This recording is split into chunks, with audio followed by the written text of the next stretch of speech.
Hello everyone and welcome back to Mind Review. I'm Sakshi Kaushik and today's video is again about this Israeli series जहाँ पे हम chapter 6 शुरू कर चुके थे. इसके 4 पार्ट्स ऑलरेडी कवर कर चुके हैं and this is part 5 of chapter 6 and the last part because congratulations, today you will be completing your chapter 6 जो कि है मेमोरी के बारे में. I know this was a little heavy chapter, लेकिन I hope I have been able to make it interesting for you guys और आप लोगों को मजा आया होगा मेमोरी के बारे में पढ़ के, specially yesterday when we talked about forgetting curve और कैसे आप अपने रिविजन्स को स्ट्रीमलाइन कर सकते हो with the help of the psychology, है ना. चलिए, सो आज की वीडियो के साथ we'll start. We do not have a lot of things to discuss today but we definitely have some important things to discuss today. So we will be talking about the neuro science of memory. ठीक है, कि memory में के neuro science का मतलब क्या है, कि कौन सी मेमोरी हमारे कौन से ब्रेन के पार्ट में स्टोर्ड है. I think most of this you already know because जब हम आपका चैप्टर 2 कर रहे थे the biological perspective, so simultaneously I was telling you these things. So for example your non declarative memory. Non declarative memory क्या होती है? फटाफट अपनी मेमोरी पे जोर डालो, रिट्रीव करो. We have talked about this in chapter 6 itself. So non declarative memory is a type of long term memory. Do you recall? हमने एक चीज करी थी ना, लॉन्ग टर्म मेमोरी को डेक्लेरेटिव मेमोरी और नॉन डेक्लेरेटिव मेमोरी में डिवाइड किया था. फिर डेक्लेरेटिव फर्दर डिवाइडेड थी into semantic and episodic memory, है ना. There were separate names. Now tell me in the comment section कि डेक्लेरेटिव मेमोरी का एक और नाम क्या होता है और नॉन डेक्लेरेटिव मेमोरी का एक और नाम क्या होता है. सो नॉन डेक्लेरेटिव मेमोरी में वो इवेंट्स इंक्लूडेड थे which we can not speak about very clearly. For example walk कैसे करते हैं, साइकिल कैसे चलाते हैं, आप इन इवेंट्स को बहुत एक्सप्लिसिटली नहीं बता सकते हो, है ना. ये काफी इम्प्लिसिट इवेंट्स हैं. I have given you a hint also of the question I asked. और ये इवेंट्स काफी, ये जो हमारी अनकॉन्शियस मेमोरीज होती है यूजुअली, जिनको हमें बार बार रिवाइज करने की जरूरत नहीं पड़ती. जैसे आप हर दिन वॉक करना सीखते नहीं हो, you just learn it once and it is in your memory. So ये जो नॉन डेक्लेरेटिव मेमोरी है, where is it stored? It is stored in our cerebellum. So cerebellum was a part of hindbrain. If you are revising constantly that chapter, you would be remembering this. Okay, non-declarative memory आपके cerebellum में stored है. और जो आप new long term declarative memory form करते हो, again going back to this thing that I made over here, है ना. डेक्लेरेटिव मेमोरी में आपका एपिसोडिक सिमेंटिक दोनों आता है. ऐसी मेमोरीज जिसको आप एक्टिवली लर्न करते हो, episodic that are related to your experiences in the world, semantic that are related to facts, general knowledge and stuff. So ये वाली जो long term declarative memory है, ये कहाँ पे stored होती है? It is stored in your hippocampus. So hippocampus, if you guys can recall, it was a part of forebrain itself and it was part of the limbic system, है ना. Limbic system में एमिगडेला था और hippocampus दोनों साथ में थे. So hippocampus responsible for long term declarative memory का फॉर्मेशन. देन आपकी जो एसटीएम यानी कि शॉर्ट टर्म मेमोरी है, it is stored in prefrontal cortex and also temporal lobe. So we talked about 4 types of lobe, temporal, occipital, parietal, ठीक है. और आपका जो ये टेम्पोरल लोब है वो आपकी शॉर्ट टर्म मेमोरी के स्टोरेज के लिए रिस्पॉन्सिबल है. And then the memories related to fear, कि कोई भी डर की बात है, ऐसी जो मेमोरीज हमारे ब्रेन में स्टोर्ड है वो आपकी एमिगडेला में स्टोर्ड है. Again amygdala is a part of limbic system, जिसका पार्ट आपका हिपोकैम्पस भी है. So this is a small glimpse of the neuro science of memory, कि कैसे कौन सी मेमोरी कहाँ पे एसोसिएटेड होती है. You can write these things down as it is in your notebooks and you can learn about them. Sometimes in MCQs they do ask about these questions कि कहाँ पे कौन सी memory stored है. I by mistake erase these things but I know you guys have it stored with you, है ना. चलिए, okay, so yeah, this is back. All right, so the next thing that we will be talking about are certain terms. ठीक है, कुछ terms के बारे में हम पढ़ेंगे. So one of the term is known as consolidation, another one is prospective memory and the third one is self-reference effect. Consolidation क्या होता है? Consolidation basically कुछ changes होते हैं that take place in the structure and the function of neurons when a memory is formed.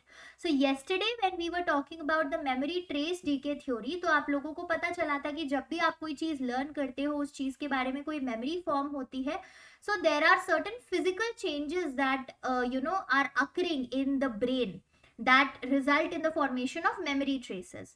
तो consolidation वो process होता है जिसमें आपके जो न्यूरॉन्स होते हैं, ओके, ब्रेन में there are neurons also, in fact throughout the body there are neurons that are present. So there are certain changes that happen in the structure as well as in the function of these neurons whenever a new memory is formed. और उन changes को ही हम बोलते हैं consolidation, because these neurons are trying to adapt to the new memory that has been formed. So that is consolidation. The second term is prospective memory. Prospective memory simple भाषा में होता है that is remembering to remember. यानी कि जैसे एक term होती है ना, metacognition. The next chapter that we have is related to cognition only, chapter 7. तो उसमें एक टर्म आएगी जिसको हम बोलते हैं metacognition. Metacognition is known as thinking about thinking, यानी कि सोचने के बारे में सोचना. तो सिमिलरली प्रोस्पेक्टिव मेमोरी वो मेमोरी होती है जिसमें आप याद रखो कि याद कैसे करना है, या याद रखो कि याद करना है. Okay, so prospective memory is related to remembering to remember. Okay, the process of remembering to remember anything. Quite funny, but that is what prospective memory is. क्योंकि ये भी तो एक memory है ना भाई, कि कैसे याद करना है, क्या याद करना है, उसको भी याद रखना. So that is there in your prospective memory. And finally this self reference effect. तो self reference effect क्या होता है कि कोई भी word या कोई भी information जिसको आप encode करो with respect to yourself or with respect to any experience that you've had or the people that are connected with you, then that word or that information will have a greater recall and a greater recognition. तो कई बार कहते हैं ना कि जैसे कोई भी चीज अगर आप पढ़ रहे हो तो आप उसे अपने आप से रिलेट करके अगर पढ़ोगे तो आप उस चीज को फिर से ज्यादा इजीली रिकॉल कर पाओगे, या उस कॉन्सेप्ट को आप ज्यादा इजीली समझ पाओगे. So that is self reference effect. That for instance जब हम प्रोएक्टिव या रेट्रोएक्टिव इंटरफेरेंस की बात कर रहे थे, सो रेट्रोएक्टिव इंटरफेरेंस में मैंने आपको एक रोल नंबर का एग्जांपल दिया था. So what were we trying to do, we were trying to relate that concept with ourselves somehow, है ना. तो उस कॉन्सेप्ट को जब हम अपने आप से रिलेट करके एनकोड करते हैं, अपने मेमोरी प्रोसेस में प्रोसेस करते हैं उस इंफॉर्मेशन को, then that information has a greater ability to come to our mind whenever the time of retrieval is there. और ये क्यों होता है? Because of the self reference effect, क्योंकि हमने उस information को अपने आप से relate करके याद किया है. Okay, so these are again three new terms that you can keep in mind. And finally for today's video what we have is these three terms. Amnesia से related है. एमनीजिया हम सबको पता है that is related to forgetting only. तो एक होता है आपका retrograde amnesia, another type of amnesia is anterograde amnesia, and infantile amnesia भी होता है. This we'll tackle in a little while. तो रेट्रोग्रेड एमनीजिया या एंटीरोग्रेड एमनीजिया, ठीक है, these amnesias happen after an injury और एनी ट्रॉमेटिक इवेंट. तो अगर कोई ब्रेन इंजरी हुई है या कोई ट्रॉमेटिक इवेंट हुआ है एक इंडिविजुअल के लाइफ में, तो उसके बाद भी फॉरगेटिंग हो जाती है. कई बारी इंसान भूल जाता है चीजें आफ्टर अ ट्रॉमेटिक इवेंट और after a brain injury. Now वो कौन सी इंफॉर्मेशन भूल रहा है? क्या वो ट्रॉमा से होने वाली या इंजरी से होने वाली पहले वाली इंफॉर्मेशन भूल रहा है, या फिर ट्रॉमा के होने के बाद वाली इंफॉर्मेशन भूल रहा है, will determine whether it is retrograde amnesia या anterograde amnesia. So if what happens कि an individual is going and there was a massive accident because of which they had to suffer from some kind of brain injury. अगर ऐसा कुछ हुआ है जिसकी वजह से उनको कुछ ज़्यादा सिवियर ब्रेन इंजरी हुई है, and as soon as they are operated upon and they open their eyes next day and their relatives come to meet them, this person says who are you, कौन है ये लोग मेरे आसपास जो आ गए, ठीक है. तो what will that mean? That means कि रेट्रोग्रेड एमनीजिया हुआ है, यानी कि ब्रेन इंजरी होने से पहले या ट्रॉमेटिक एक्सपीरियंस होने से पहले जो उनकी पास्ट मेमोरीज थी वो पास्ट मेमोरीज को अब वो रिकॉल नहीं कर पा रहे हैं, लॉस हो गया है उन पास्ट मेमोरीज का. So when there is a loss of past memories यहाँ पे relate to memories before that brain injury और before that traumatic event, then that kind of amnesia is known as retrograde amnesia. But if something like this happens कि again coming back to the same picture कि brain injury हुई, ठीक है, the individual was going somewhere, there was an accident because of which there was a brain injury, the person was operated, the person woke up and उनके relatives मिलने आए, वो relatives से मिल लिए, they remember everything that happened in their past before this brain injury was there, before this accident was there, उनको सब कुछ अच्छे से याद है. लेकिन अब जब वो नई इंफॉर्मेशन बनाने की या नई मेमोरी बनाने की कोशिश कर रहे हैं, नए लोगों से मिल रहे हैं, suppose on that day itself they meet the doctor and the next day that same doctor comes, this person asks who are you, तुम क्यों मुझे ऑपरेट कर रहे हो. सो व्हाट हैज हैपेंड कि जो न्यू मेमोरी फॉर्म करने की एबिलिटी है उसका लॉस हो गया है. अब the past memory is intact, they remember everything that happened before their brain injury, but now after their brain injury whatever new memory they are wanting to create or they are wanting to form, they are not able to do that. So there is a loss of ability to form these new memories after the injury or traumatic experience, and that kind of amnesia is known as anterograde amnesia. Again I will tell you the same fund of remembering जो कल मैंने proactive और retroactive interference के case में बताया था कि किसी एक को याद कर लो, दूसरा उसका ऑपोजिट ही है. ठीक है, so easier one would be, for me at least this is easier, you can choose it for yourself. Retrograde, retro का मतलब होता है ओल्ड या पुराना. तो रेट्रोग्रेड एमनीजिया में क्या होता है कि इंजरी से पहले जो पुरानी मेमोरीज थी उनका लॉस हो गया है, नई मेमोरीज तो इंडिविजुअल फॉर्म इजीली कर पा रहे हैं. And anterograde is the opposite of it कि रेट्रोग्रेड में अगर पुरानी मेमोरीज का लॉस है तो एंटीरोग्रेड में पुरानी मेमोरीज इंटैक्ट है लेकिन जो न्यू मेमोरीज फॉर्म करने की एबिलिटी है उसका लॉस हो चुका है. Okay, so that is anterograde amnesia. And finally this little term that is infantile amnesia. Infantile amnesia हम सब के साथ होता है, यानी कि जो हमारे 3 साल, जो हमारे जीवन के शुरू के 3 साल थे उससे पहले की जो मेमोरीज है, for instance when you were just born, when you were first month old और 1 ईयर ओल्ड और 2 ईयर ओल्ड और 2.5 ईयर ओल्ड, 3 ईयर ओल्ड, कई बार 4 ईयर ओल्ड तक भी you do not remember what was happening around you. In fact we all don't remember what was happening around us when we were born. कौन मिलने आया, कौन नहीं आया, ठीक है, we don't remember all of these things. So that is a concept known as infantile amnesia, that because you were an infant so there is forgetting related to that phase of your life when you were an infant. So these are the 3 things that I wanted to discuss in today's video. Neuroscience of memory की हमने बात की, ये 3 important terms हैं, consolidation, prospective memory and self reference effect, and finally amnesia से related कुछ बातें जिसमें ये चीज बहुत इंपॉर्टेंट है. ठीक है, तो 4 चीजें बहुत पूछी जाती है एग्जाम्स में. एक तो आपकी इंटरफेरेंस से रिलेटेड चीज पूछी जाती है.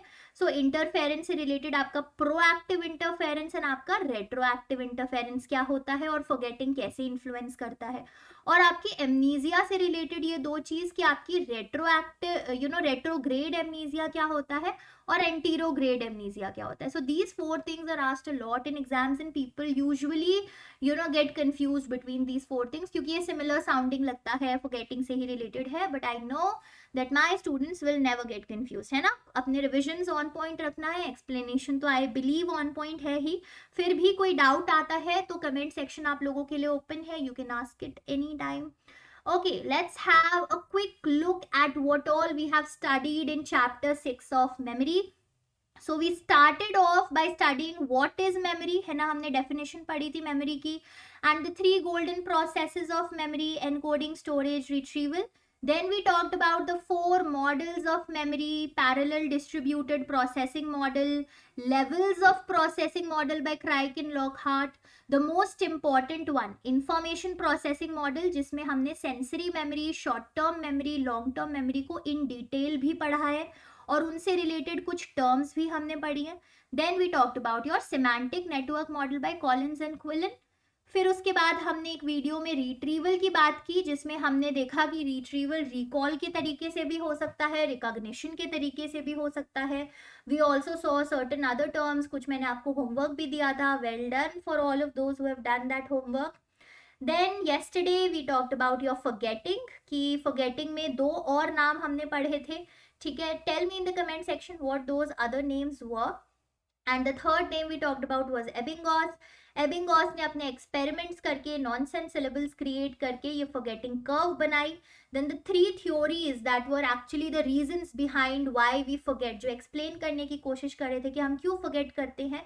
तो आपकी ट्रेस डीके थ्योरी की मेमोरी के जो ट्रेस बनते हैं अगर आप उन्हें यूज नहीं करोगे तो वो डीके हो जाएंगे and you forget, so use it or you lose it. And then your encoding failure, की कोई इन्फॉर्मेशन अगर आपके मेमोरी सिस्टम में प्रोसेस ही नहीं हुई then how will you retrieve it. And finally your interference, की कैसे मेमोरीज आपस में एक दूसरे के साथ इंटरफेयर करती है, old versus new memories. So proactive and retroactive interference. Retroactive is, you will tell me in the comment section, ठीक है, this is your homework. In the comment section you will tell me what is retroactive interference also known as and what is proactive interference also known as. कौन सी interference को हम forward moving बोलते हैं, कौन सी information को हम backward moving बोलते हैं. And today we talked about these things, the neuroscience of memory. फिर हमने कुछ important terms की बात की like consolidation, your prospective memory, self-reference effect, and the amnesia and these types of amnesia, retrograde, anterograde, and your infantile amnesia. All right. So that is all for today's video, everybody. Thank you so much for watching the video. Make sure you subscribe to the channel, you like the video if you have learned something new out of it today, and also share it with your psychology mates. I'll be thankful to all of those who have subscribed to the channel, who keep on supporting, who keep on suggesting me things to improve the quality of video and the quality of the lectures. Thank you so much, and we'll meet tomorrow with a new chapter, that is chapter 7. Till then, keep studying, keep revising, take rest. Bye bye. Have a very good day ahead.